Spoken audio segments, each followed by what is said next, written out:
el aula de Ciencia y Tecnología de la UA hoy tiene un día especial, porque hoy cerramos el ciclo el seminario, como se quiera llamar, Cuestiones por una transición energética sostenible. Y en primer lugar, yo quería dar las gracias. Fue un proyecto que hicimos en colaboración con el CIEMAT, la Universidad de Alicante, Red Eléctrica Española, y a la que colaboraron muchos compañeros nuestros de la universidad y que, digamos, han permitido hacer una cuestión que, si se juzga por el número de asistentes, ha sido realmente importante.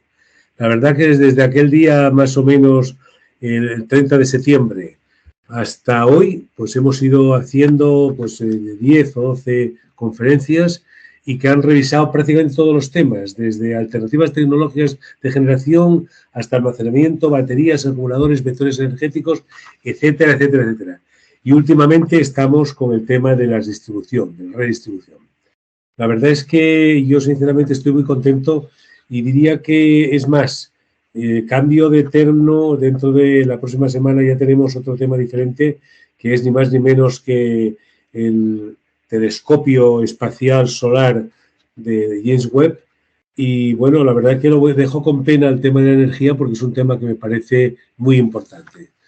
Entonces, la verdad que pasamos ahora, a un poco presentar el tema. El tema de hoy es red de distribución eléctrica inteligente, que, bueno, la verdad es que lo imparte Óscar Izquierdo Monge, que es un investigador del CIEMAT. Una persona que tiene un currículum muy interesante, y lo modera Javier Fernández Pastor. Yo diría que la energía, y yo llevo diciéndolo varias veces, la electricidad es la forma de energía más utilizada en todas las actividades humanas, o sea, muchísimo, realmente son cifras impresionantes, y que además se puede producir en grandes cantidades, transportar a grandes distancias, transformar en otros tipos de energía, consumir de forma aceptablemente limpia, tiene muchas posibilidades. Y sin embargo, empezó hace muy poco tiempo. La verdad que más o menos en el último cuarto del siglo XIX. La verdad que recordar a Volta una vez más, o a Alva, a Edison, a Westinghouse o a Tesla, la verdad que resulta bastante apropiado. La verdad que prácticamente la electrificación de las ciudades son de finales del siglo XIX, muy al finales del XIX.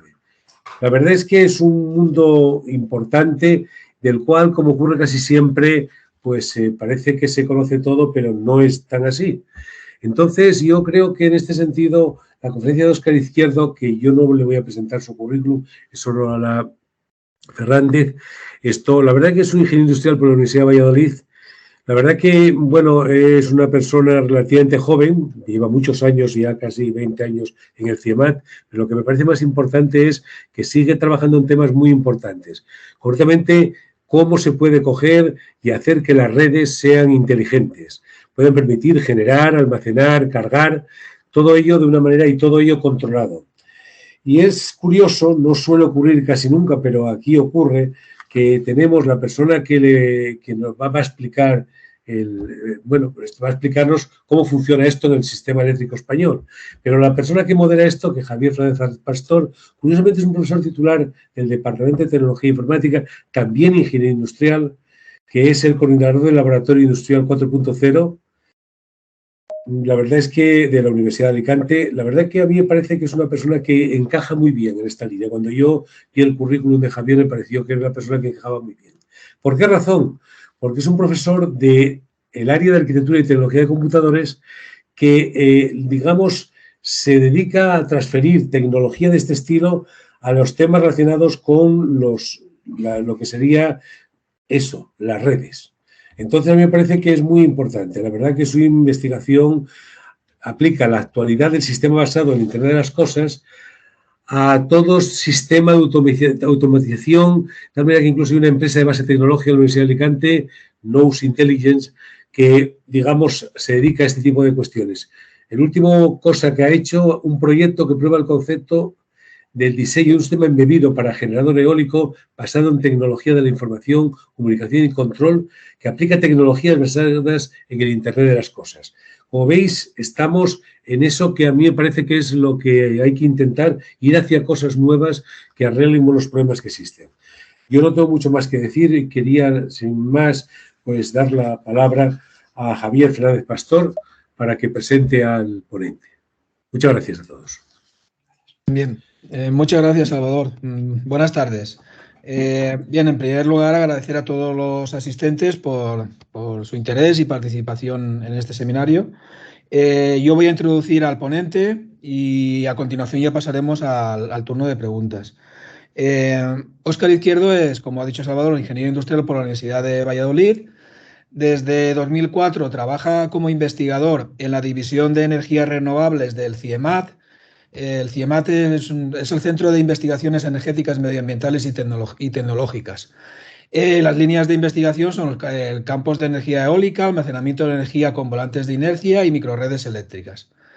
Actualmente es el responsable de la microred eléctrica del Centro de Desarrollo de Energías Renovables, CEDER-CIEMAT, que cuenta con diversas fuentes de generación, sistemas de almacenamiento y múltiples cargas. Desde 2018 es el representante del CIEMAT en el grupo rector de la Plataforma Española de Redes Eléctricas, Futurred. Y bueno, la actualidad desde este año es el delegado de España en el Comité Ejecutivo de la Red ISGAM, International Smart Grids Action Network, programa de colaboración tecnológica en redes inteligentes de la Agencia Internacional de la Energía. Bien, Óscar, dentro de los seminarios Cuestiones energéticas para una transición ecológica y sostenible, organizados por el Aula de la Ciencia y Tecnología de la sede universitaria de Ciudad de Alicante, nos va a ofrecer la conferencia titulada Red de Distribución Eléctrica Inteligente. Bueno, y doy paso ya a Óscar cuando quieras. Muy bien, pues muchas gracias a todos. En primer lugar, agradecer a la Universidad de Alicante la oportunidad de participar en este seminario y a todos los asistentes. Y bueno, como has dicho, mi campo de trabajo en los últimos años ha sido en microredes inteligentes o microredes en general, que mi trabajo ha sido dotarlas de inteligencia. Entonces, encaja bastante bien con el perfil de esta ponencia, aunque esté enfocada a la Smart Grid, que se refiere a la red de distribución general. Entonces, si te parece, voy a compartir la presentación y empezamos con ello. A ver, ¿se ve bien la pantalla? Sí. Vale, pues como digo, para situar un poco lo que es la red de distribución, voy a hablar antes de nada un poco de lo que es, como bien ha dicho Salvador, la energía eléctrica y las ventajas que tiene y algunos de los problemas que presenta que van a condicionar, que condicionan su funcionamiento.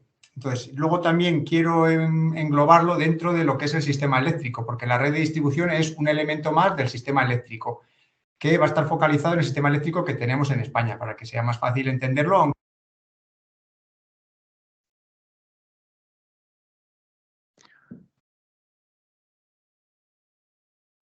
No se oye. Parece que no se oye. No se oye, ¿no? No, no se oye.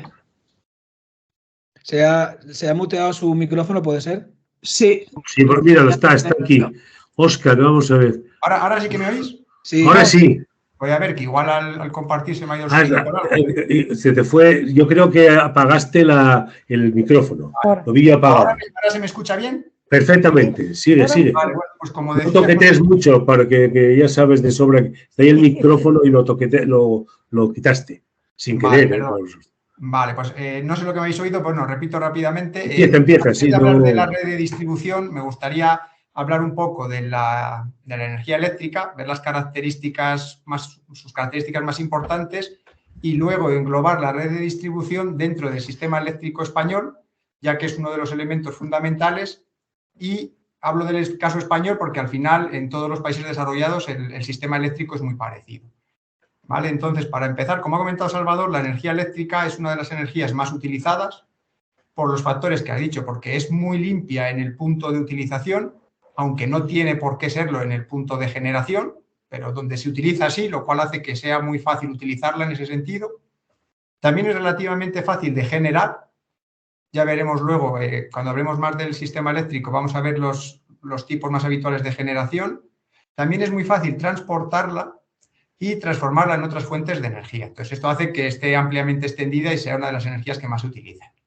Sin embargo, tiene una serie de inconvenientes que condicionan su utilización.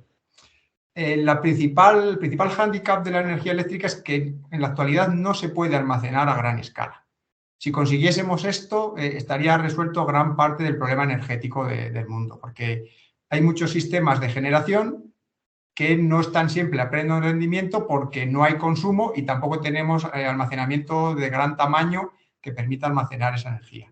Entonces, el único caso que podría considerarse de almacenamiento a gran escala serían las presas hidráulicas con sistemas de diferentes depósitos a diferentes niveles que mediante bombeo puedas transportar agua del nivel inferior al nivel superior para utilizarlo en el momento que se desease.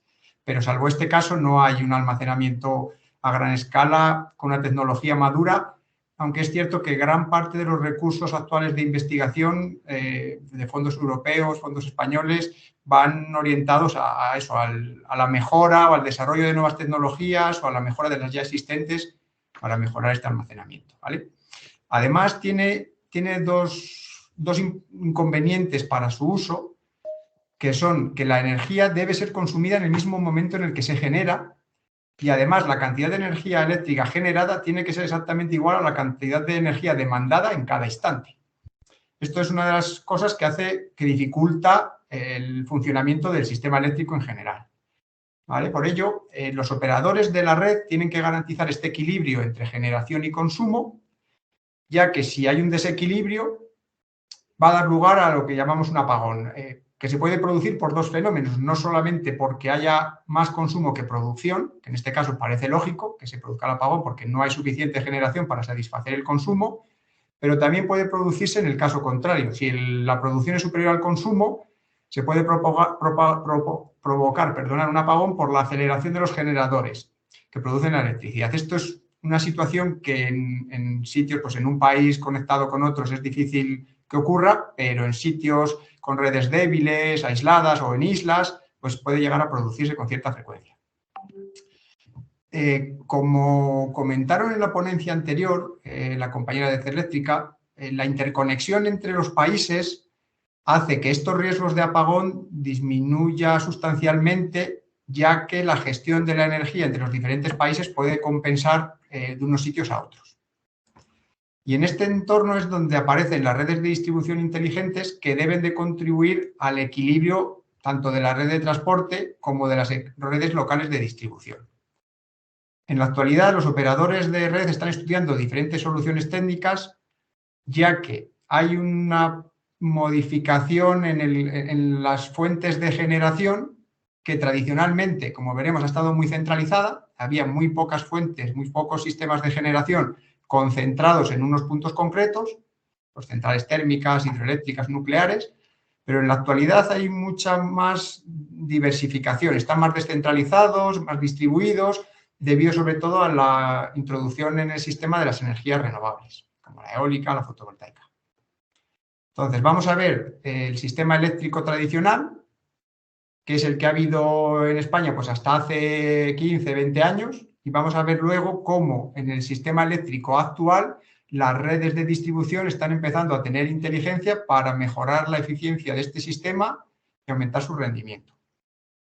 Entonces, el sistema eléctrico tradicional se caracteriza porque la generación y el consumo estaban en lugares diferentes. Teníamos unas pocas centrales de generación de electricidad y luego había que llevar esa electricidad generada hasta los puntos de consumo que están en las ciudades, pueblos, polígonos industriales, etc. Y para ello hace falta una infraestructura que lo conecte. Y esta infraestructura es lo que se conoce como el sistema eléctrico, que una definición podría ser el conjunto de elementos debidamente enlazados y coordinados mediante los cuales se genera, transporta, distribuye y consume la energía eléctrica. Si vemos, vamos a ir viendo cada uno de estos elementos. Y vemos en el dibujo de abajo se puede ver un poco la linealidad de los sistemas eléctricos tradicionales. El primer elemento son las centrales de generación. A continuación teníamos las estaciones de transformación elevadoras para subir esa tensión. A continuación la red de transporte. Luego están subestaciones de transformación reductoras, la red de distribución y por último los consumidores, que pueden conectarse directamente a la red de distribución o necesitan centros de transformación intermedios para adaptar los niveles de tensión. Además de estos 6 elementos, también hay que incluir dentro del sistema eléctrico todos los mecanismos de control, seguridad y protección. Entonces, vamos a ver un poco cada uno de estos elementos. Las centrales de generación de energía eléctrica son instalaciones industriales para generar energía. La mayoría de estas centrales, su funcionamiento se basa en un generador eléctrico que está conectado a una turbina que es el que origina su movimiento. La diferencia está en el elemento que produce el movimiento de la turbina. Por ejemplo, en las energías, cuando se utilizan energías de combustibles fósiles como el carbón o gas natural, lo que hay es un proceso de combustión en el que se calienta agua, se genera vapor de agua que mueve una turbina de vapor conectada a un generador y ahí se produce la electricidad. En el caso de la energía nuclear, en lugar del proceso de combustión, hay un proceso de una reacción en cadena que lo mismo produce calor, se produce vapor de agua, mueve una turbina de vapor y un generador eléctrico. En las centrales hidroeléctricas, la turbina, en lugar de estar movida por vapor de agua, es una turbina que se mueve por la fuerza del agua, una turbina hidráulica, pero también conectada a un generador y que mueve y produce la electricidad. En el caso de las energías renovables, muchas de ellas también se basan en este mismo sistema de funcionamiento. Por ejemplo, en el caso de la eólica, tenemos una turbina eólica que se mueve por la fuerza del viento, que también está conectada a un generador eléctrico. En general, la mayoría de las formas de generar electricidad es a partir de un generador eléctrico y hay algunos casos, como por ejemplo la solar fotovoltaica, que se produce pues, por el efecto fotovoltaico, que no hay generador, pero la mayoría de los casos, como digo, siempre se basa en un generador eléctrico. ¿Vale? A continuación, el segundo elemento de la red del sistema eléctrico serían las estaciones transformadoras elevadoras, que lo que hacen estas estaciones es elevar la tensión de la energía eléctrica producida en las centrales de generación, que suele estar entre 3 y 36 kilovoltios, y suben estos valores hasta valores de 400 kilovoltios. Puede ser, en general, la red de transporte, como veremos ahora, funciona entre 66 y 400 kilovoltios. Cuanto más alto es el valor de la tensión, como veremos, mejor para su transporte. Estas centrales o estas estaciones suelen estar junto a las centrales generadoras, ¿vale? Para elevar cuanto antes esa tensión y posteriormente transportarla. El tercer elemento es la red de transporte. Está formada por todos los cables, pueden ser de cobre o de aluminio, los elementos de aislamiento, el soporte, que son las torres de alta tensión. Generalmente la red de transporte está compuesta por líneas aéreas que unen la estación transformadora a la salida de la central de generación con las subestaciones transformadoras reductoras que van a dar paso a la red de distribución. Lo habitual es que a un mismo consumidor reciba energía de diferentes líneas de transporte para evitar pérdidas de suministro. Normalmente, la red de transporte se utiliza para largas distancias y generalmente trabaja en corriente alterna, aunque en los últimos estudios que se están haciendo se ha visto que para distancias superiores a 1000 kilómetros puede ser utilizable realizar una transformación a corriente continua porque se producen menos pérdidas y hay menor necesidad de aislamiento. Esto se está utilizando, por ejemplo, en parques eólicos offshore en el norte de Europa. Para llevar la corriente hasta tierra, a veces se utiliza corriente continua. Pero vamos, aquí en España, el sistema eléctrico español siempre funciona en corriente alterna. ¿Vale? Como hemos dicho, el transporte se realiza a tensiones elevadas, hasta 400 kilovoltios, ya que cuanto mayor es la tensión, como la potencia que se transporta es la misma, menor es la corriente y esto hace que las pérdidas sean menores y además las secciones de los cables también sean menores, lo cual permite ahorrar costes. En la actualidad en España hay un único TSO, que son las siglas de Transmission System Operator o operador de sistema de transporte, que es Red Eléctrica Española, que es la encargada de gestionar la red de transporte en exclusividad desde que entró en vigor la Ley 17 del 2007. En la actualidad en España hay una red de transporte de unos 44.000 kilómetros de líneas de alta tensión y más de 6.000 subestaciones. Si veis ahí en el gráfico, la mayor parte de las líneas son de 400 kilovoltios o de 220 y luego un pequeño porcentaje de en torno al 10% es para líneas de menor tensión, pues lo que hemos visto de 132, de 110, de 66, de tensiones más bajas. Pero como he dicho, cuanto más alta es la tensión, menores son las pérdidas y, por lo tanto, mejor para el transporte. En esta diapositiva se puede ver un poco cómo ha ido evolucionando la red de transporte en España. La primera imagen es de 1985. Se puede ver que desde ese año no ha evolucionado demasiado porque ya había una red de transporte muy buena. Entonces, ha ido creciendo en lugares concretos que hacía falta, pero desde hace muchos años la red de transporte en España es muy completa, tanto en la península como en las islas, como en los dos sistemas de islas que hay. El siguiente elemento, una vez que dejamos la red de transporte, son las subestaciones de transformación reductoras, que vuelven a reducir los niveles de tensión desde los 400 kilovoltios que había en la red de transporte hasta unos niveles más manejables para que ya lleguen a la red de distribución. Normalmente la red de distribución trabaja entre 10 y 66 kilovoltios. ¿Vale? Y el siguiente elemento ya es la red de distribución, que es el objeto de esta ponencia y donde nos vamos a detener un poco más. Normalmente estas líneas de distribución salen de las subestaciones reductoras de las líneas de transformación, de las grandes redes de transporte, para conectar con los centros de consumo. Dependiendo del tipo de centro del consumo al que vayan, ajustarán su nivel de tensión. Por ejemplo, hay valores desde 13,5 hasta 132 kilovoltios. Y como veremos luego en un gráfico posterior, la extensión es de varios miles de veces mayor que la red de transporte. Yo creo que ahora en esta diapositiva, no sé si se puede ver bien, espero que sí. En el gráfico de la izquierda está el mapa de España con las redes de transporte, que veis que articulan un poco, vertebran toda España, pero en el gráfico de la derecha se ve la red de distribución que prácticamente llega a todos los puntos de España. Entonces, esto tiene una gran ventaja, el que tenemos red eléctrica en casi cualquier punto de España donde nos queramos conectar.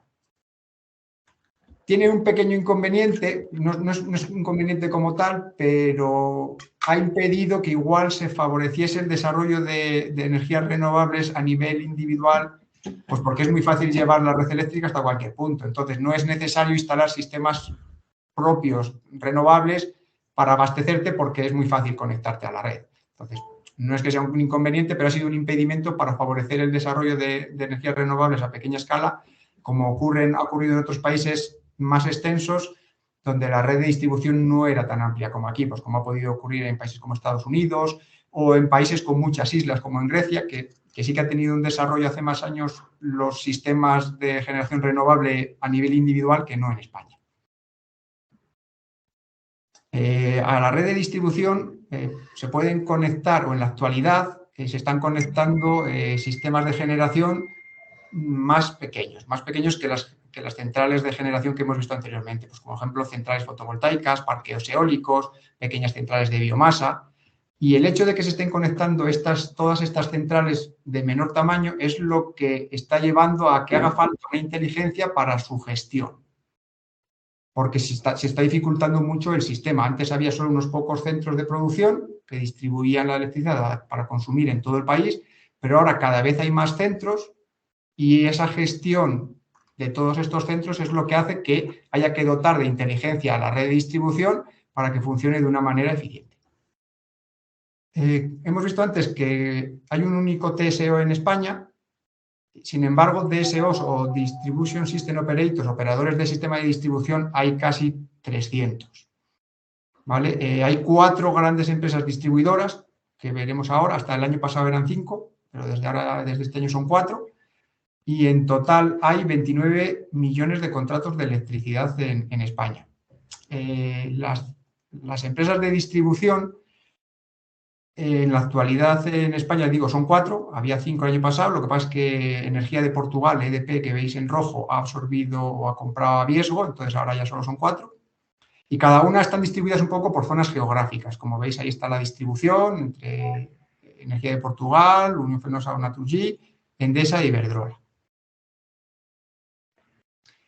Por último, tenemos los consumidores. El último eslabón del sistema eléctrico son los consumidores, que es al final para el que se ha montado todo este sistema.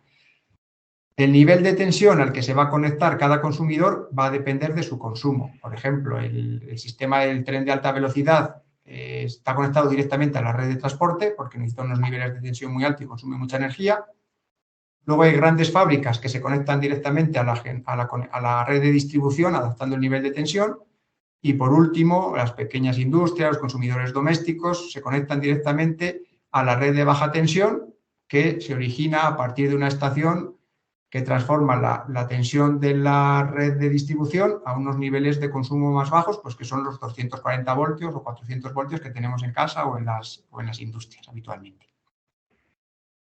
Como decía, en la actualidad en España hay unos 29 millones de clientes de electricidad, según la Comisión Nacional del Mercado de Valores. La mayoría de ellos son pequeños consumidores, casi 28, y hay, dijéramos, dos tipos de mercados. Por un lado está lo que se llama tarifa regulada, llamada oficialmente precio voluntario del pequeño consumidor, donde casi la mitad del recibo se fija cada hora por las variaciones del mercado eléctrico. Y en la actualidad hay unos 11 millones de clientes en esta tarifa regulada.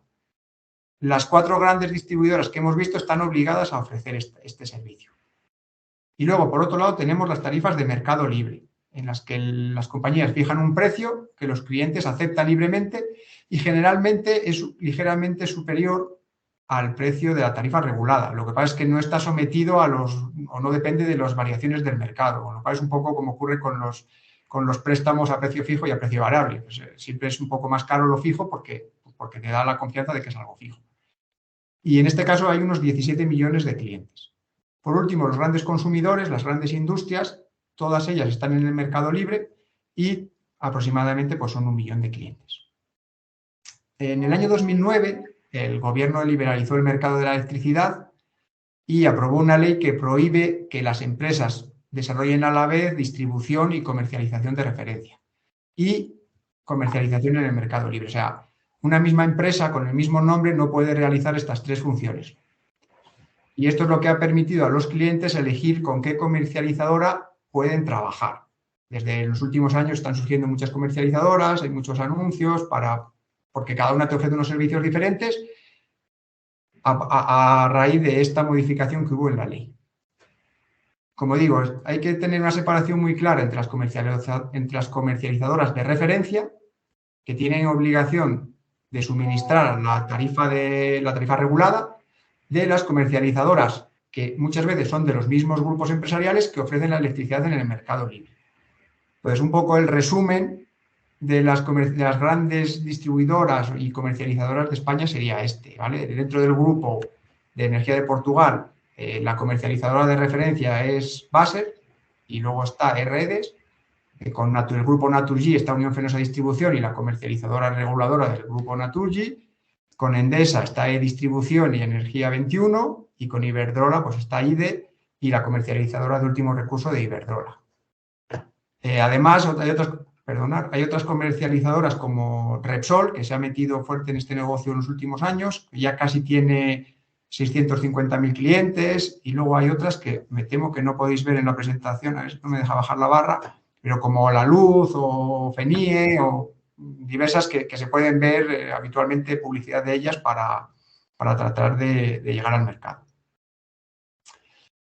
Estas 4 grandes empresas, al final son tanto productoras de electricidad como distribuidoras como comercializadoras, pero se está abriendo la puerta a nuevas empresas que están haciendo también esta función de comercialización.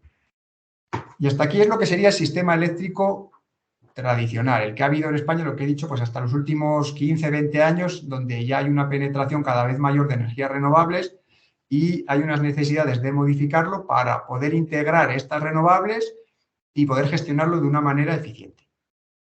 Este modelo nuevo, el nuevo sistema eléctrico, el sistema eléctrico que tenemos en la actualidad, empezó a cambiar eso como consecuencia de la entrada de nuevas fuentes de energía.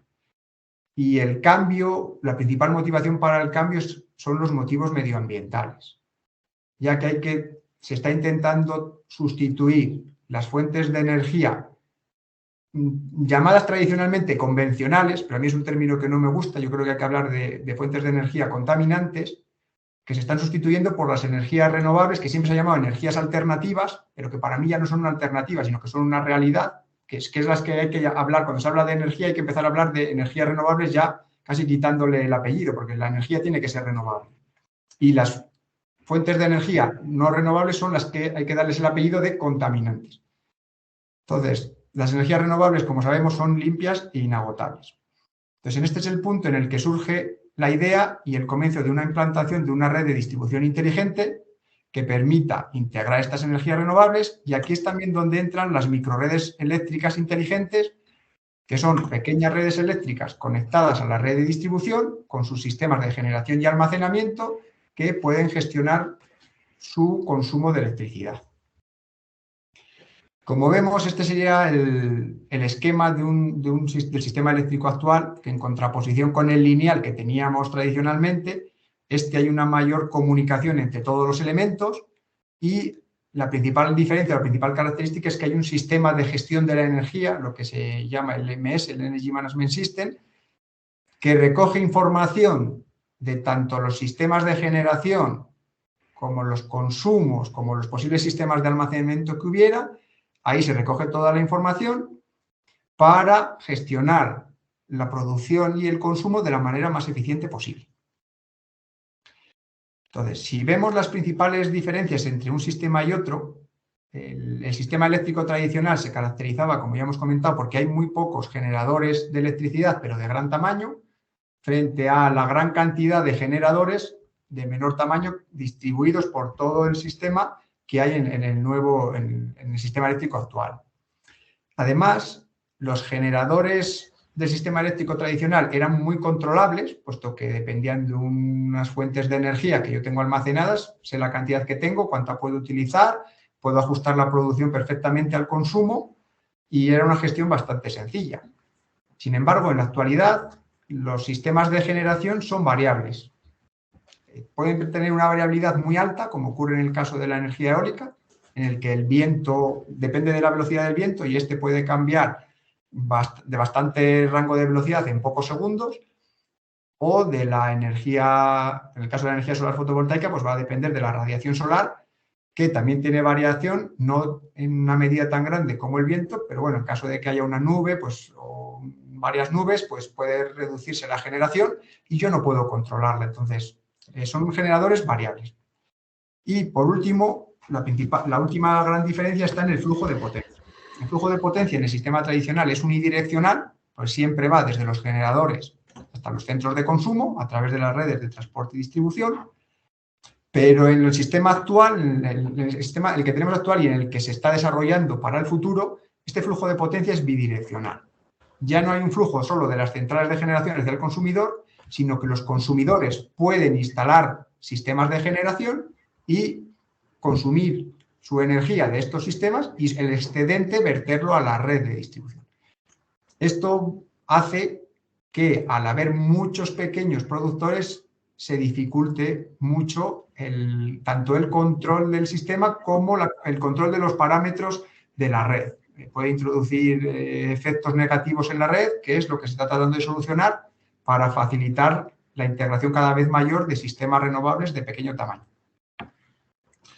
¿Vale? Entonces, en este sistema eléctrico actual es fundamental la información, los datos. Sin datos no podemos hacer ninguna gestión. Una vez escuché a un secretario de Estado del Ministerio de Transición Ecológica decir que los datos son el petróleo del siglo XXI, y me parece que es una frase bastante aceptada, porque al final el tener datos nos va a permitir su estudio, tanto en el tiempo real como un análisis posterior, para poder optimizar el funcionamiento de cualquier sistema y en concreto del sistema eléctrico. Entonces, es necesario una digitalización de todos los elementos conectados, para lo cual es necesaria la instalación de sensores de medida que permitan una monitorización y supervisión de todos los elementos de la red en tiempo real.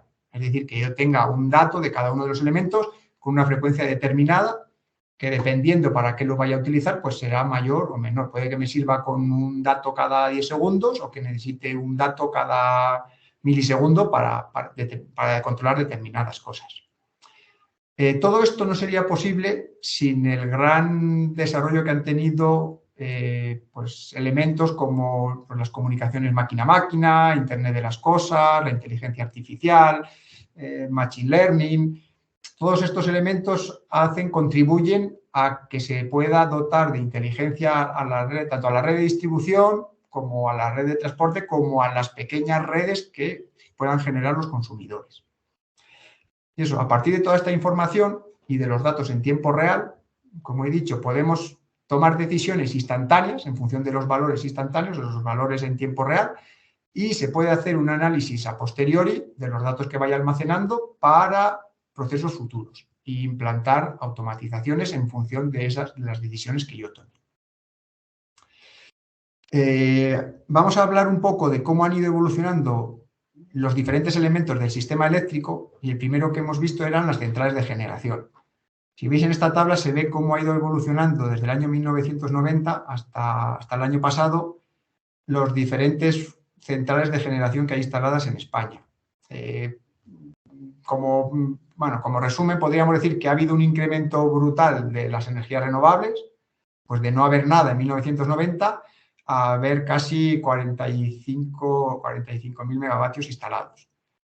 A cambio, ha habido una reducción importante de las centrales de carbón, la nuclear más o menos se mantiene, la hidráulica ha crecido también ligeramente. Vemos cómo el total instalado en España se ha multiplicado casi por entre 2,5 y 3 en los últimos 40 años. Esta sería una imagen de la distribución de las principales centrales de generación eléctrica en España.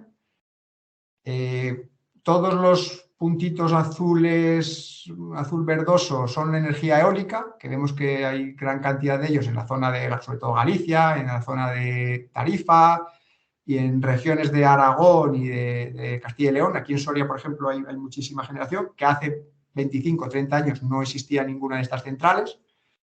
También hay centrales de generación fotovoltaica, cada vez más, aunque han llevado un desarrollo un poquito más lento que la eólica, pero cada vez le está pisando el terreno y están aumentando mucho en los últimos años.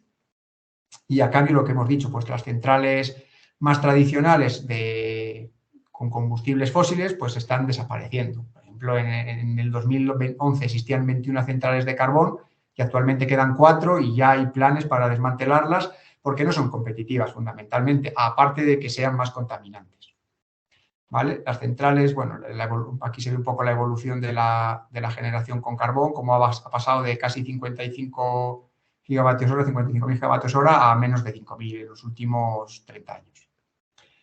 Aquí vemos las centrales hidroeléctricas que están concentradas en las cuencas de los principales ríos de España, y aquí hay un poco de debate en torno a si este tipo de generación es renovable o no. Hablando estrictamente si es renovable, porque el recurso, al final, desde un punto de vista de la perspectiva del tiempo humano, es inagotable. Puede haber momentos puntuales en los que no tengamos agua suficiente, pero bueno, no suele ser el caso. Lo que pasa es que implica una destrucción de terreno para la construcción de las presas, que hace que mucha gente no considere una energía renovable. Pasa un poco lo mismo con la energía nuclear. La energía nuclear obviamente no es renovable porque la fuente de generación es el uranio y no es inagotable, pero en los últimos tiempos ha habido un debate en Europa acerca de si es una energía verde o no.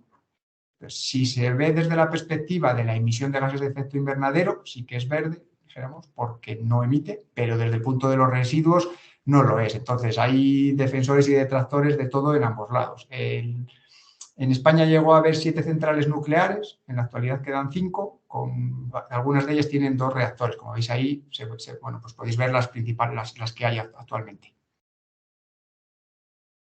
Luego, el siguiente elemento era la red de transporte, que no sé si en la ponencia de la semana pasada habló un poco más de interconexión entre países, pero la red de transporte sí que tiene sobre todo un grado de monitorización muy alto. Se sabe perfectamente en cada momento cuánto se está generando, quién lo está generando, cuánto se está emitiendo de CO2, cuál es el consumo.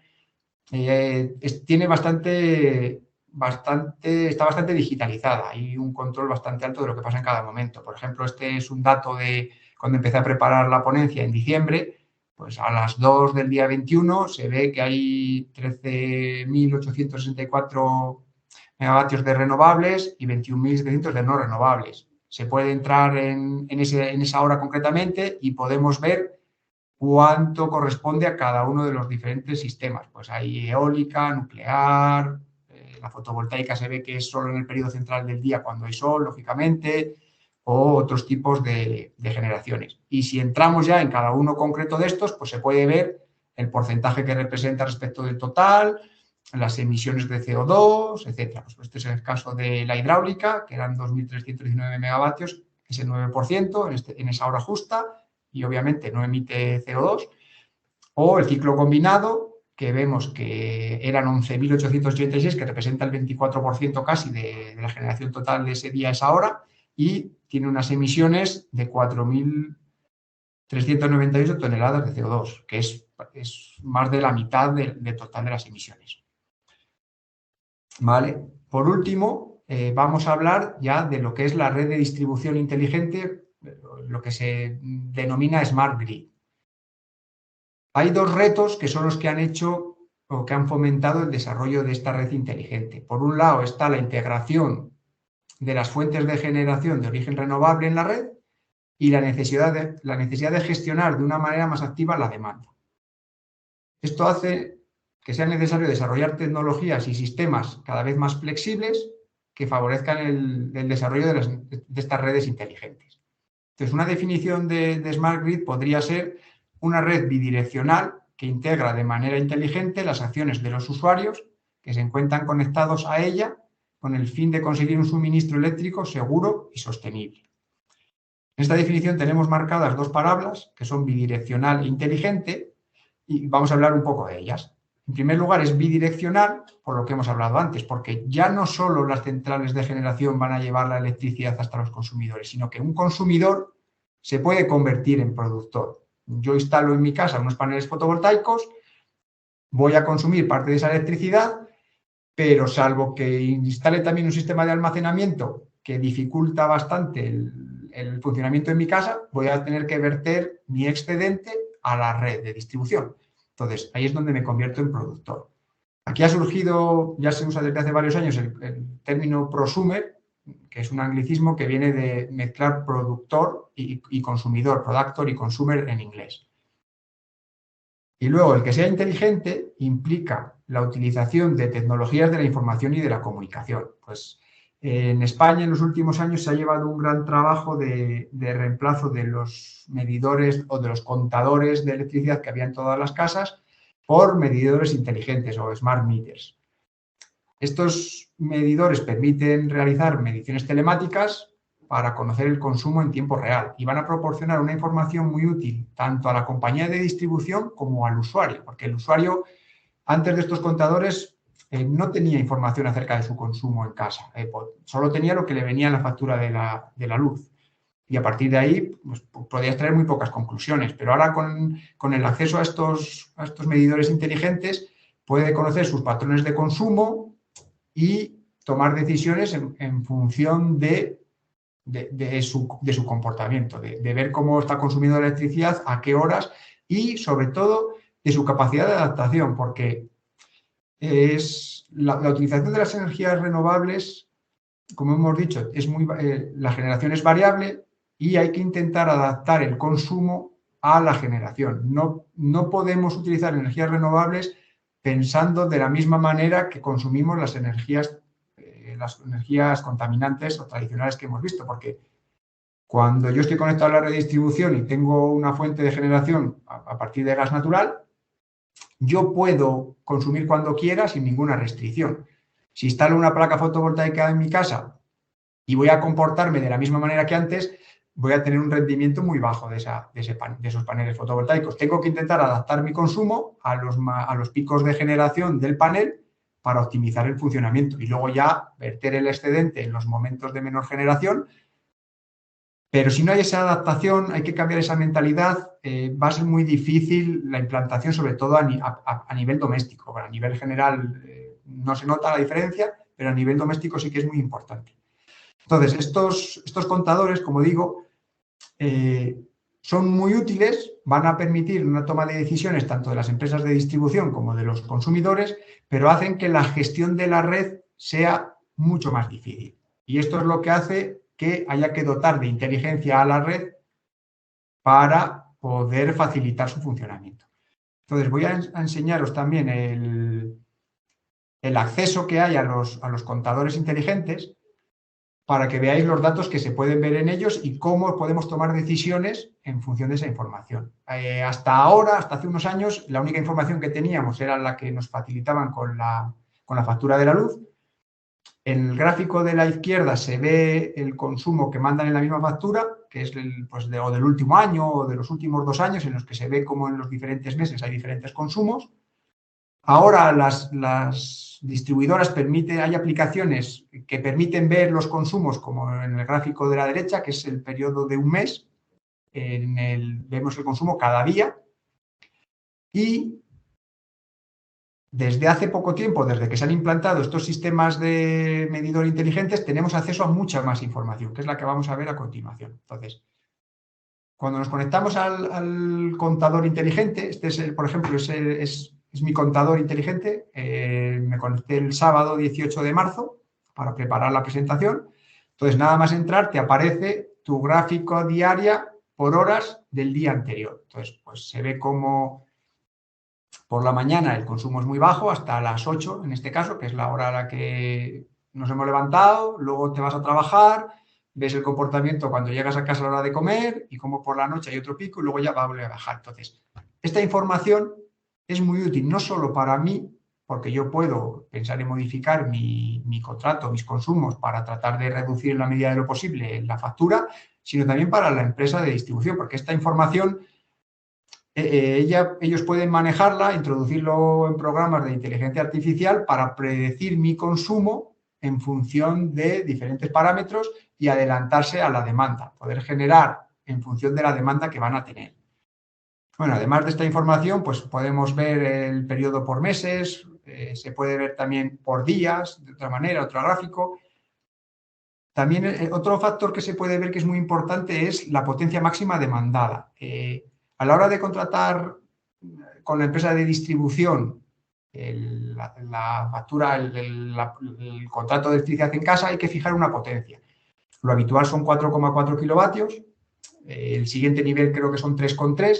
Entonces, si veis en el gráfico, la potencia que se llega a consumir nunca puede superar los 4,4 porque se iría a la luz, pero siempre está por encima de 3,5 o en esos niveles, con lo cual quiere decir que mi potencia contratada es acertada, porque si nunca llegase a niveles de 3,3 podría bajar la potencia que tengo contratada y ahorrar en el término de potencia de la factura de la luz.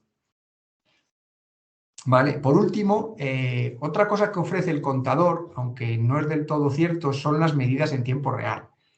La empresa de distribución sí que tiene acceso a medidas cada segundo, pero nosotros como usuarios no tenemos medidas cada segundo. Yo puedo, si veis ahí en la pantalla hay un botón que pone acceder, y si lo pulsas te da la información de la potencia que estás consumiendo en un instante determinado. Pero no puedes tener todos los segundos para ver el comportamiento instantáneo, sino que puedes ir viendo cada 2 minutos, que es el tiempo de refresco de la pantalla.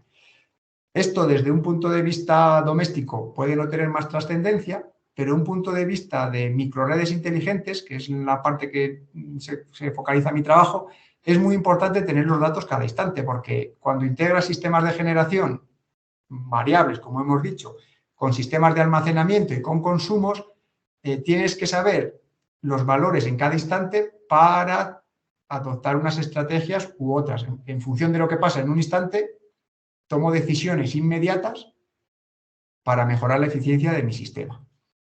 Si no tengo acceso a estos valores en tiempo real, pues puedo tomar datos a la frecuencia que me deje el sistema para hacer posteriores análisis y modificar mi comportamiento, pero ya no en tiempo real, que es lo realmente interesante y es lo importante para la red de distribución general, que ahí es donde entra la inteligencia que se le está dando, porque ellos sí que pueden controlar los datos segundo a segundo. Y es lo que hace que puedan anticiparse a cualquier elemento y, como he dicho antes, la inteligencia artificial aquí tiene mucho que decir porque llegará un momento en el que sepamos o sepan lo que vamos a consumir antes que nosotros mismos, con lo cual podrán adaptar la generación a la demanda de una manera muy sencilla. Vale, estos son 2 medidas puntuales pues, del sábado a las 7 de la mañana y luego a las 9 para que se vieran pues, diferentes valores medidos. También se ve la potencia, esto es una medida concreta. Puedes ir haciendo grabaciones a diferentes momentos para hacer un estudio de lo que tú quieras, para posteriormente analizar. Y por último, me gustaría comentar una serie de cosas de las características de la red de gestión inteligente, de la gestión de la red inteligente. Al final hemos dicho que siempre tiene que haber un elemento de control, un Energy Management System, un centro de operaciones, que va a ser el encargado de recibir y gestionar toda la información que le llega en tiempo real y tiene que disponer de unos elementos de información y control para realizar una serie de cosas que nos van a permitir, pues, por ejemplo, conocer cualquier incidencia que se produzca en la red en el momento que se produce. Ya que cuanto antes sepamos cuándo se produce una incidencia, antes podemos actuar sobre ella para solucionarla. Entonces, hay elementos en la red que envían datos continuamente sobre su estado y cuando algunos de estos datos no concuerdan con los que tienen que ser, sabemos que hay un problema, se identifica y hay que tratar de resolverlo lo más rápidamente posible. En general, el centro de control puede gestionar todas estas incidencias y hay muchas de ellas que ya se pueden solucionar mediante sistemas autónomos que están conectados a lo largo de la red. Esto sería la autorresolución de incidencias que se hayan programado previamente. También permite actuar de manera remota sobre diferentes elementos de la red, conectándolos y desconectándolos según las necesidades, pues para evitar o alimentar de diferentes sitios, o cortar cargas, o meter potencias reactivas, o diferentes actuaciones.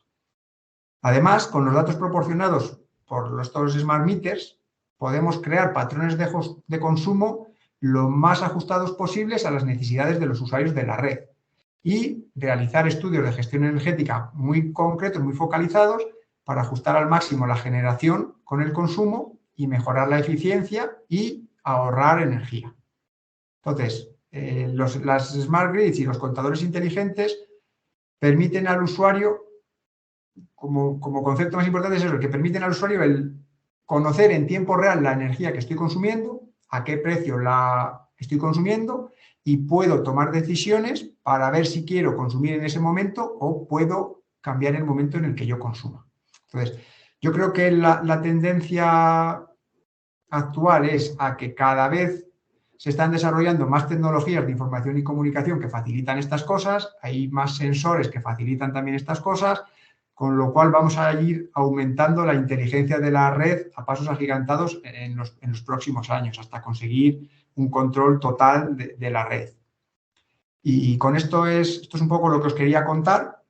Y ahora, si os parece, pues si hay cuestiones, podemos intentar responderlas.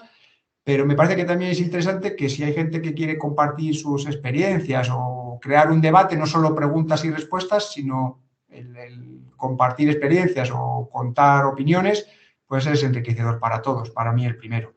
Muchas gracias por vuestra atención y si queréis, Javier, pues pasamos al turno de preguntas. Voy a dejar de compartir la pantalla para poder vernos. Muchas gracias, Óscar. Como ha dicho Óscar, abrimos ahora el turno de preguntas.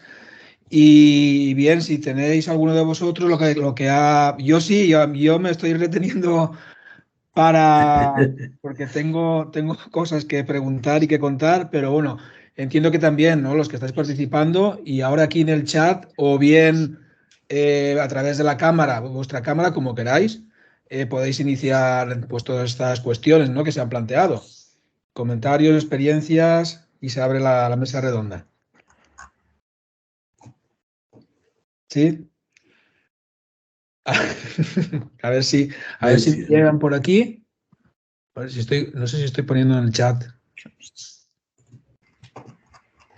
En el chat no. De momento no tenemos ninguna pregunta.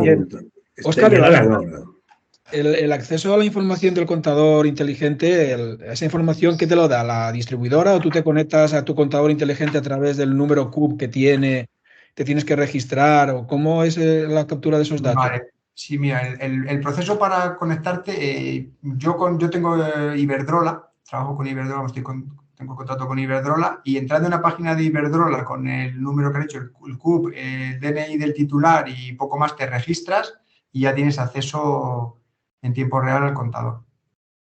Ajá. O sea, puedes ver valores, no en tiempo real exactamente, porque no puedes ver todos los valores. Para poder ver todos esos valores tienes que medir de alguna otra forma. Por ejemplo, nosotros en la microred del CEDER no tenemos acceso, tenemos el mismo acceso que tengo yo en mi casa, entonces necesitamos un sistema de medida que me dé valores instantáneos. Entonces, nosotros hemos desarrollado un sistema utilizando un Arduino y un sensor de pulsos LED que en función de las pulsaciones del contador calcula la potencia, y esto me sirve a mí para tener datos reales de lo que está viendo el contador. Ajá. Sí, nosotros también utilizamos, bueno, el transformador de intensidad, el cable que puedas tú de ahí, pues hay medidores domésticos con protocolos de comunicación que te pueden dar también esa información. Sí. Y ahí sí que puedes tú, pues sobre todo conocer, ¿no? En tiempo más real, ¿no? Para hacer ese análisis de...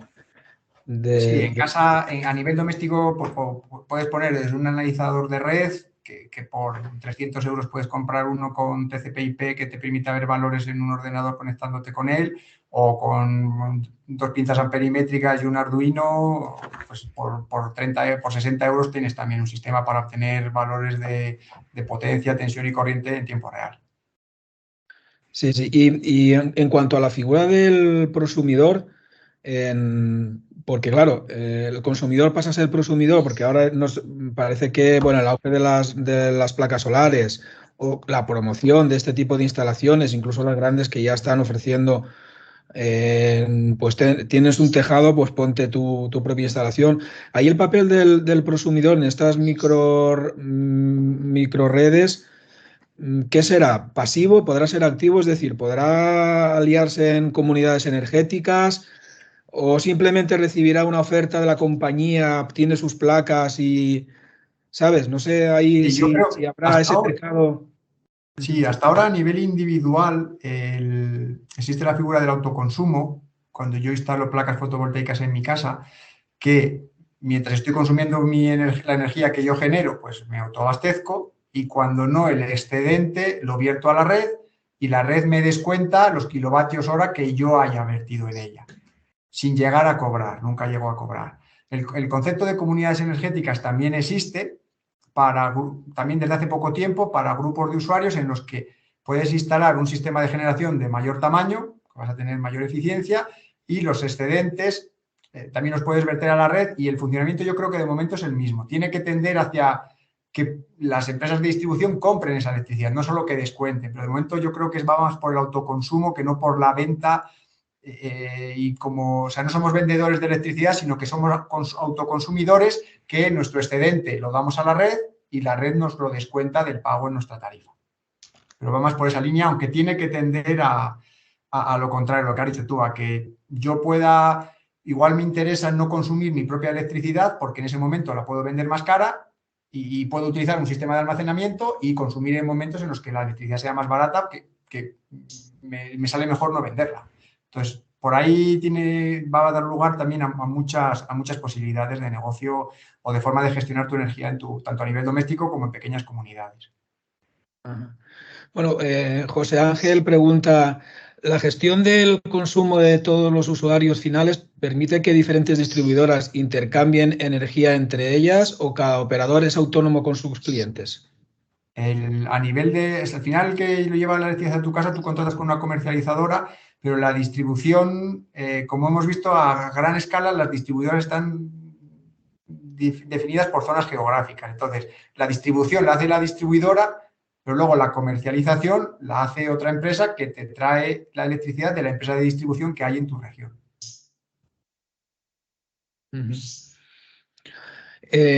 Bueno, has hablado en tu presentación sobre, bueno, y que ya todos entendemos que la inteligencia artificial, pues eso, pues son esas técnicas, esos paradigmas o esos modelos matemáticos, esos algoritmos que al final, a través de patrones, de sistemas de aprendizaje, pues nos van a dar la oportunidad de hacer, pues, predicciones, de hacer un machine learning de determinado tipo de características dentro de los consumos o de las generaciones. Y en este escenario actual, que todavía casi que estamos en una red eléctrica analógica, y ya estamos hablando de esto. O sea, supongo, entiendo que ya está bastante integradas estas tecnologías, están testadas, están en funcionamiento, porque, por ejemplo, simplemente para medir, o sea, para decidir el precio de la energía de mañana, se sabe lo que mañana va a demandar el mercado, ¿no? Por ejemplo. Claro. Sí, sí, para fijar los precios se estima, son estimaciones de lo que se va a consumir mañana en base a los datos de días anteriores y, como has dicho tú, de procesos de inteligencia artificial o de otro tipo de técnicas que permiten hacer predicciones en base a actos pasados. Entonces, sí, tienen un grado de desarrollo bastante, bastante alto. De hecho, yo, por ejemplo, en nuestro caso, en la microred de CIEMAT que tenemos, es el siguiente paso en el que estamos trabajando. Ya tenemos un despliegue de comunicaciones, de sensórica, de digitalización, en el que recogemos toda la información y ahora falta ese siguiente paso, que es aplicar inteligencia artificial o machine learning o el proceso que sea para tratar de conocer lo que va a ocurrir en los días sucesivos a partir de los días de los datos de años anteriores. Para eso es cierto que hace falta tener bastante información, bastantes datos. No sirve con tener datos de los últimos 4 meses. Al final hace falta tener datos de varios años para evitar componentes estacionales y otro tipo de variables que pueden condicionar si tienes datos de pequeños periodos de tiempo.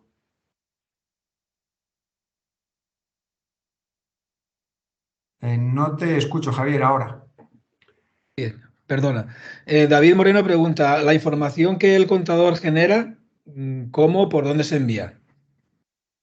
¿Por dónde se envía? Por enviar un servidor web. ¿Por dónde se envía? O sea, yo puedo acceder ahí a través de un servidor web que tiene el propio contador. A través de la propia línea eléctrica. Entiende que Sí, no. sí, sí. David, creo que preguntabas eso, ¿no? Sí, era eso. Bueno, Daniel apunta, se ha comentado el uso de tecnologías disruptivas como la inteligencia artificial o el IoT en la gestión del Smart Grid. ¿Hay proyectos o pruebas de concepto que utilicen la tecnología blockchain? Sí, yo en la actualidad sí que sé de varios proyectos de investigación H2020 europeos en los que se está trabajando en estas líneas. Yo particularmente no he trabajado en ninguno, pero sí se está trabajando. Me consta que se está trabajando. ¿Esta tecnología blockchain la ves tú de utilidad o la ves?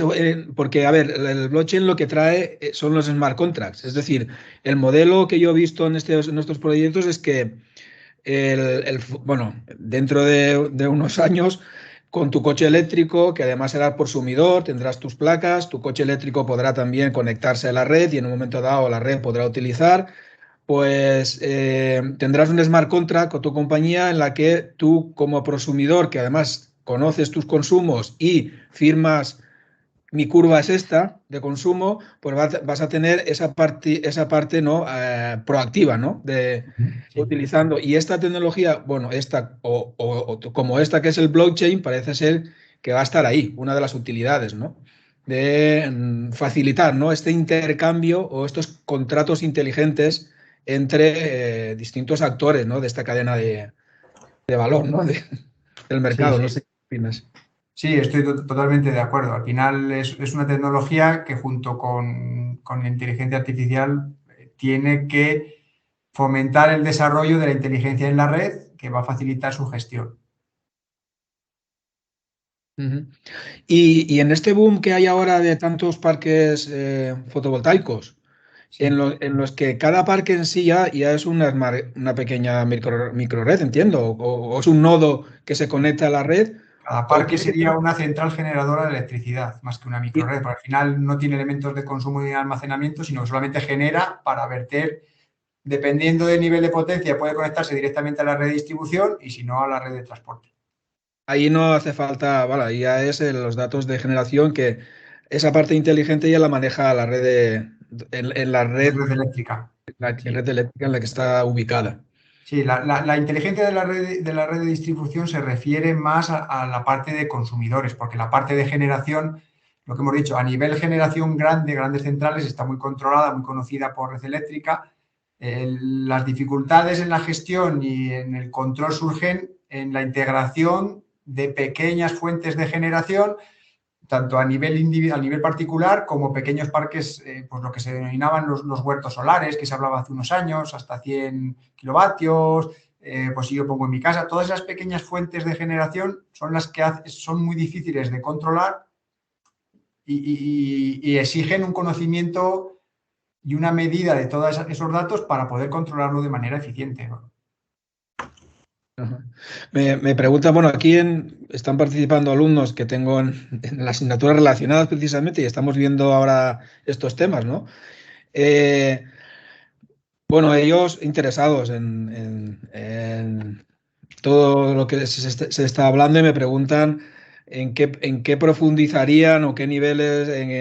Está claro que aquí inteligencia artificial, Internet de las cosas, bueno, pues eso es una línea más que tienen, ¿no? Porque ahora los ingenieros de ahora, como están tan cotizados que son necesarios para muchos, estas tecnologías habilitadoras, esta cuarta revolución industrial, ¿no? Los están buscando.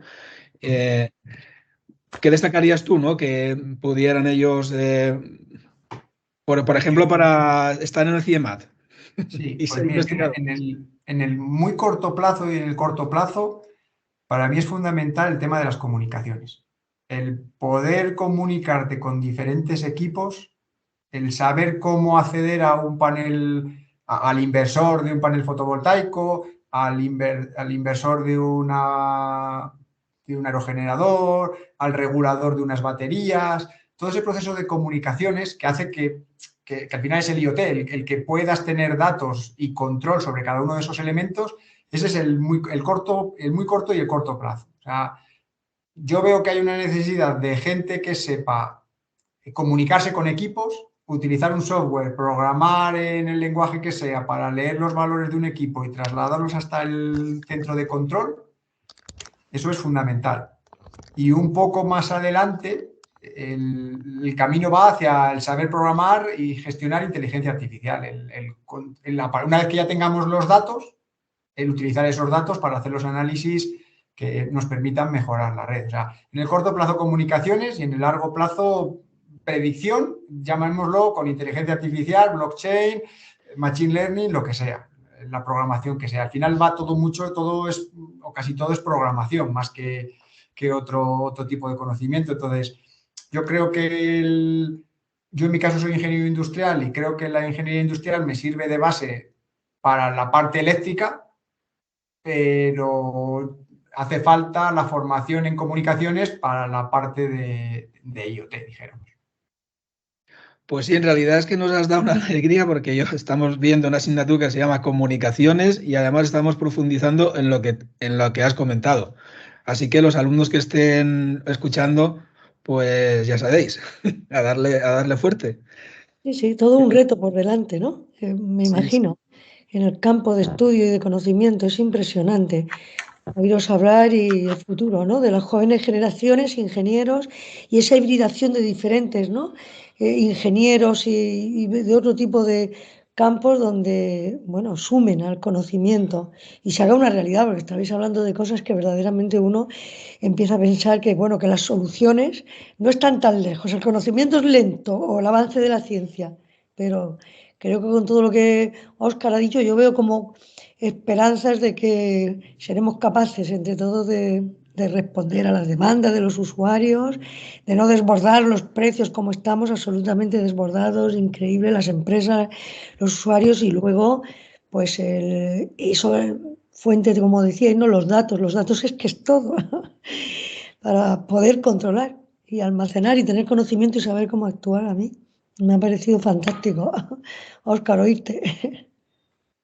Bueno, Bueno, Quería comentar una cosa. no sé qué quieres Todo esto decir. que estamos hablando se va a mantener mientras no se logre algún sistema de almacenamiento que permita almacenar energía a gran escala o algún sistema de generación tipo fusión nuclear que permita generar grandes cantidades de energía de manera controlada, porque la fusión nuclear se ha conseguido puntualmente generar gran cantidad de energía, pero no se consigue controlar ni en largo tiempo. Entonces, yo veo que pues esos son los dos campos en los que más se está invirtiendo en los últimos años, porque son los dos que pueden cambiar el paradigma energético que hay en la actualidad. Ahora tenemos unas reglas del juego y con esas reglas del juego, dotando de inteligencia, instalando pequeños sistemas de generación renovable, pues se va solucionando a pequeña escala, pero el desarrollo de un sistema de almacenamiento a gran escala y económico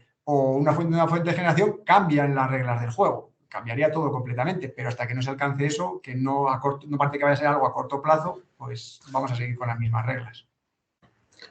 Bueno, yo la verdad que sí que me gustaría decirte, Óscar, que tu conferencia ha sido redonda, porque ha permitido cerrar lo que queríamos hacer. Empezamos con los temas de tecnologías de generación, tecnologías, digamos, relacionadas con almacenamiento y cerramos con esto que es, digamos, lo de la integración de las renovables para hoy y para las cosas que tenemos, pero abierto a un futuro mucho más amplio. La verdad que yo me gustaría decirte en nombre de la universidad que muchas gracias y sobre todo y agradecer mucho al profesor Fernández Pastor, Sí. que nos ha ayudado mucho en esto. La verdad es que la idea de esta aula de ciencia y tecnología no pretende enseñar nada, sino lo que pretende es poner a los universitarios, a la gente de nuestra universidad y los que se apunten en contacto con la realidad. La verdad, cuando se habla de energía, pues prácticamente se plantean las cosas como si en un sitio saliera, en otro sitio se gastara y ahí en medio hay muchas cosas. Y sobre todo porque además está claro que es de las cosas donde se ve muy claramente, donde el conocimiento va cambiando las cosas, lo que parecía ya lo máximo deja de ser lo máximo, de aspectos tan divergentes como puede ser la programación, que yo me acuerdo cuando yo era joven por los años 60, que estudiaba cosas de estas de programación, 60 del siglo pasado, por supuesto. Por eso hay una cosa, parecía que ya estábamos en el no va más, estamos en nada. Falta mucho y faltaba mucho y hoy falta otra vez de nuevo. Quiere decirse que aunque se ha hecho un camino enorme, yo en ese sentido, muchas gracias, de verdad, de corazón, me parece importante y de verdad nos anima a Ana y a mí a seguir un poco en esta línea que a veces tiene sus incomprensiones porque no es fácil. Dice, va aquí a descubrir. Yo la verdad es que una cosa, se ha hablado por ejemplo aquí de energía nuclear, de fusión. La verdad es un tema que siempre está resuelto y siempre está empezándose. Y siempre está, yo me acuerdo con el programa ITER, que tuve ocasión de verlo, la verdad que aquello parecía que estaba muy cerca y no estaba. Bueno, pero está viniendo. Pero estoy convencido plenamente que eso con los láseres nuevos, los programas norteamericanos, seguro que un día tenemos una fuente bastante inagotable de energía. Pero tendrá algún problema, seguro, e iremos resolviéndolo, es nuestro camino. O sea, a mí me parece que esa es la línea. Creo que hay alguna pregunta, ¿verdad, Javier? Sí, sí, por supuesto. Estoy viendo alguna, por ejemplo, de Alexander, que nos pregunta, ¿cualquier método de obtención de energía requiere de recursos difíciles o no de extraer? Y en cierto sentido, es un problema medioambiental además del problema de emisiones. Sí. ¿Cuál o cuáles son los métodos más sostenibles en el sentido de necesidad de recursos iniciales y de mantenimiento? Entiendo, es que se refiere a recursos agotables porque al final, si hablamos de fuentes de energía renovables, tenemos la energía del sol y la energía del viento, que lo que hay que hacer es mejorar el rendimiento de estos sistemas.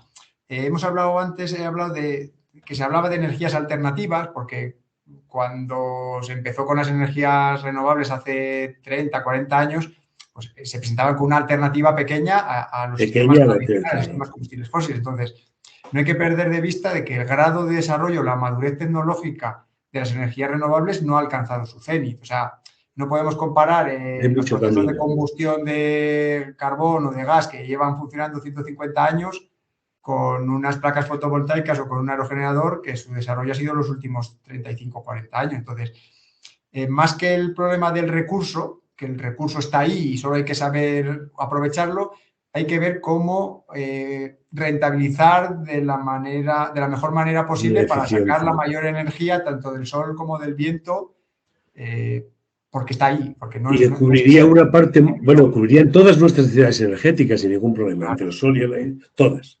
Supongo que se refería al problema de las fuentes renovables, es lo que hemos dicho, es la variabilidad. Entonces, no podemos depender a día de hoy únicamente de ese tipo de energía, porque en un momento estamos funcionando con viento, el viento para, y hace falta algún otro sistema que nos mantenga, que mantenga el funcionamiento, que en este caso, pues la base son las centrales nucleares, aquí en España.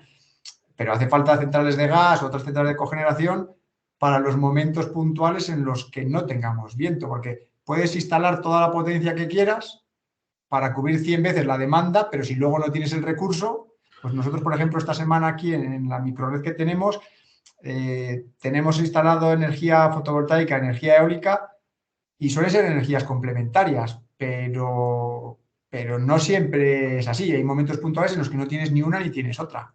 Entonces, en esos momentos puntuales en los que hace falta utilizar las energías más contaminantes que se han venido utilizando tradicionalmente. Ajá.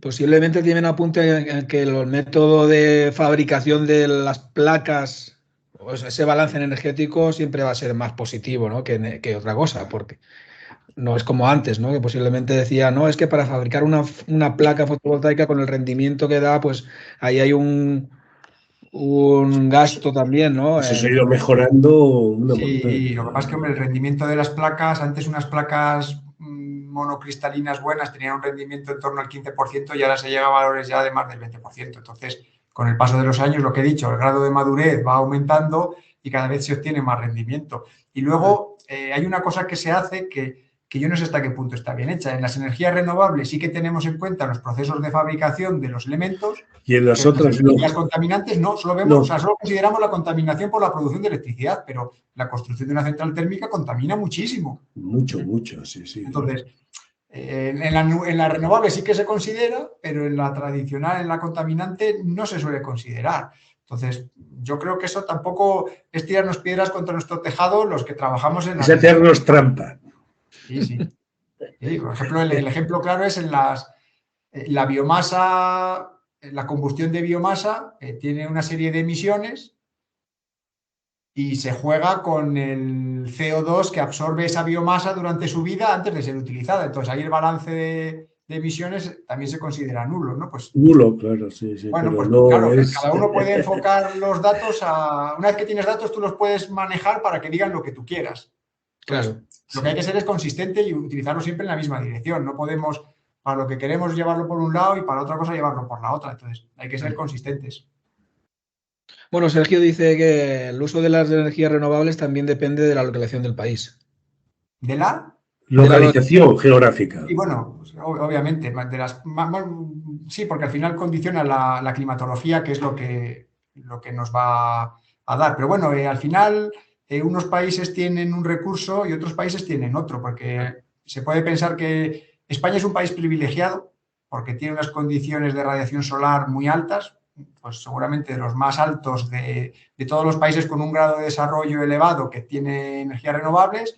También tiene bastante viento, pero bueno, en países del norte de Europa, por ejemplo, la hay un viento, sigue siendo alta, pero tienen mucho más viento. Mucho viento. Y en países de Centroáfrica tendrán menos viento, pero tienen más sol. O sea, también es cierto que hay que tener cuidado, porque que haya más sol no quiere decir que vayamos a tener mayor rendimiento. Porque al final puede dar lugar a más temperaturas, que dé problemas en los paneles y el rendimiento baje. Entonces, hay que tener cuidado con eso, pero hay que estudiar.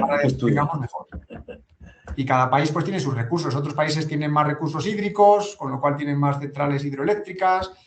Al final hay que buscar un poco el ser independiente de cuestiones geopolíticas, que ahora que hay una guerra en Europa estamos viendo que pueden condicionar. Cuanto mayor sea tu independencia respecto del exterior, mejor vas a estar en estas situaciones.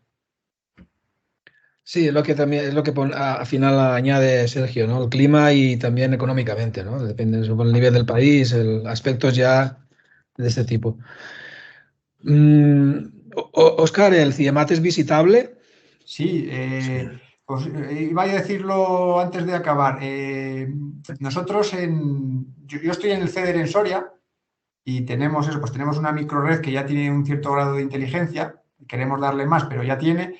Tenemos diferentes tecnologías, tanto de generación, tenemos fotovoltaica, tenemos eólica, tenemos una turbina hidráulica, tenemos un generador diésel, aunque no lo utilizamos porque, como dice nuestro nombre, somos un centro de energías renovables. Pero bueno, lo tenemos más como para poder trabajar aislados de la red de distribución que no como para generar electricidad para consumo. Pero si nos queremos desconectar de la red de distribución, este grupo diésel nos puede generar una red a la que conectemos todos nuestros elementos.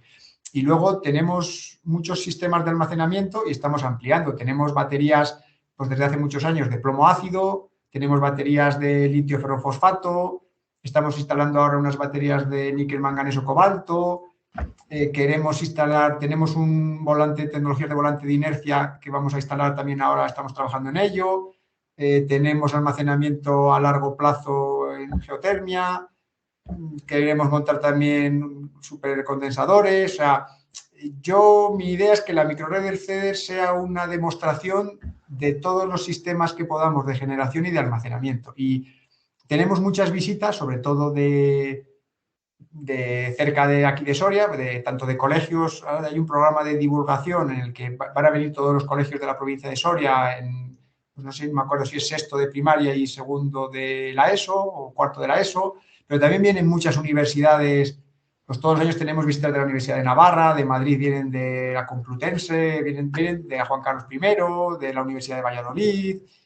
Tenemos convenios con muchas universidades para gente que viene de prácticas.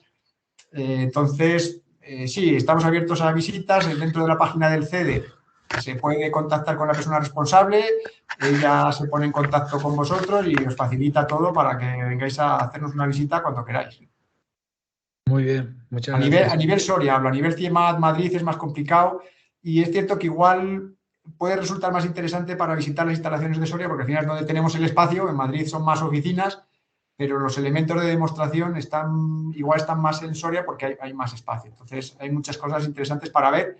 Yo estoy hablando de lo que es microred eléctrica y elementos de la microred, pero es un centro que la mayor parte está enfocado a la biomasa. Tenemos aquí mucho recurso forestal y está enfocado a la biomasa, que también puede resultar una visita muy interesante en ese campo. Entonces, estáis invitados a venir cuando queráis, tanto a nivel de universidad como alumnos organizado con un profesor, como queráis. Muy bien. Muy bien. O sea, te acaba de decir que estamos invitados, pues tenemos que coger la No, y tenemos un convenio, el CIEMAT, tenemos un convenio en la Universidad de Alicante. Sí. Y, en fin, eso se puede utilizar. No, también pueden hacer hay que sacar el mayor rendimiento posible, igual que a nivel de proyectos de investigación, colaboración, todas las puertas que hay abiertas y los contactos que tengas para poder trabajar en estas líneas con gente que esté involucrada es muy interesante. Perfecto. Vamos, te tomamos Pues nada. Bueno, pues de nuevo muchas gracias. Ha vosotros. sido muy interesante. Muchas gracias, de verdad. Espero que la próxima vez puedas venir y también te enseñemos la universidad. Y el arroz, hombre, y el arroz también, hombre. No firmaba yo ahora por cenar una paellita de esas buenas.